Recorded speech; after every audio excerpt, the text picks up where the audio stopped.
تیسرا پوائنٹ یہ، اگر کوئی سفر کے مہینے کو منحوس سمجھتا، پہلا پوائنٹ میں نے تفصیل سے دے دیا، باقی کے پوائنٹ آسان ہیں، چھوٹے چھوٹے، یہ مخالف توحید کا مطلب یہ ہے کہ آدمی یہ عقیدہ رکھے کہ پوری کائنات چلانے والا کون ہے؟ اللہ تعالیٰ. ہماری بگڑی بنانے والا، اچھائی دینے والا اور برائی ختم کرنے والا، یہ سب کون ہے؟ اللہ سبحانہ. اس کو کہتے ہیں توحید ربوبیت.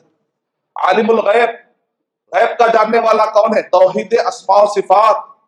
اور یہ پوری کائنات میں ہم کو خوف کس کے ساتھ؟ جو عقیدے والا خوف ہوتا ہے وہ اللہ کے علاوہ کسی اور کے ساتھ نہیں ہوتا. وَخَافُونِي إِن كُنتُم مُؤْمِنِينَ. اللہ تعالیٰ ارشاد فرما رہے تم مجھ سے ڈرو اگر تم واقعی ایمان والے، تم مجھ سے ڈرو. ایک ہوتا ہے نیچرل ڈر، فطری ڈر، سامنے شیر آ گیا، فطری طور پہ ڈر ہوتا ہے، یہ کوئی بری بات نہیں. فطری طور پہ کوئی آدمی دھمکی دیتا ہے، آپ کو خوف آ جاتا ہے، یہ کوئی بری بات نہیں. انبیاء کرام بھی فرعون سے جو ہے خوف تھا. موسیٰ علیہ السلام کو بھی سانپ سے ڈر ہوا، فرعون سے تھوڑا سا ڈر ہوا.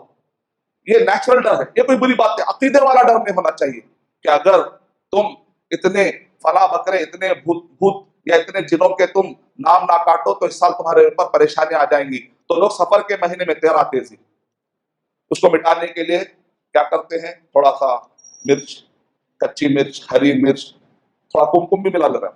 اب عقیدہ جو چاہے لے لو نا، تھوڑا نعوذ باللہ.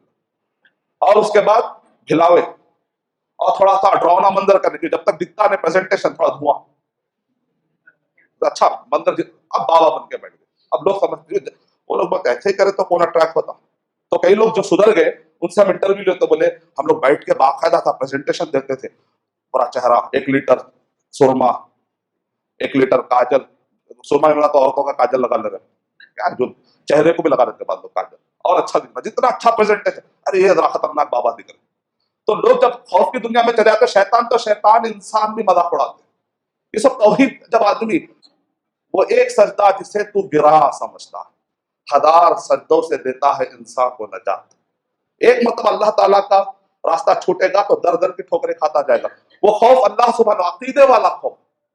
فطری خوف کی میں بات نہیں کر رہا ہوں، اس میں چھوٹ ہے، اللہ تعالیٰ بندے کو اتنی سختی نہیں رکھے. لیکن عقیدے والا خوف صرف اللہ سبحانہ تعالیٰ. تو آدمی جو سفر کے مہینے کو منحوس سمجھ کے آخری کا چاشمبا گھاس کھودلنے کا، بولتے اللہ کے نبی صلی اللہ علیہ وسلم سفر کے مہینے میں اچھے ہوئے تھے. ایک من گھڑت حدیث ہے. اور آخری چاشمبا تھا وہ سفر کا مہینہ، تو شروع میں یہ حالت ہے، اور آخری کے چاشمبے میں پورے ہری ہری گھاس جا کر پوری گھاس ختم کرا. حسین ساگر کے پاس بڑی مشکل سے وہ گھاس اگتی ہے، جہاں بھی گھاس ہوتی ہے اس دن خاص طور پہ کانٹے لگائے تھے لوگ، یہاں پر آ کے پتہ نہیں کوئی آدمی چلے گا. حالانکہ ابن ہشام کہتے ہیں، ابن ہشام سیرت نگار کہتے ہیں اللہ کے نبی صلی اللہ علیہ وسلم کا انتقال ربیع الاول میں. تو اللہ کے نبی صلی اللہ علیہ وسلم کو جو بیماری شروع ہوئی سفر کے مہینے میں، واقعہ الٹا ہے. اللہ کے نبی صلی اللہ علیہ وسلم کی طبیعت اچھی نہیں ہوئی، سفر کے مہینے میں طبیعت خراب ہوئی. تو جہاں خراب ہوئی آخری کے چاشمبے میں، وہاں پر روایت الٹی کر دی.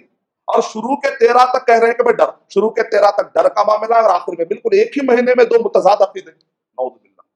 یہ غلط سوچ ہے، غلط سوچ ہے، مخالف توحید.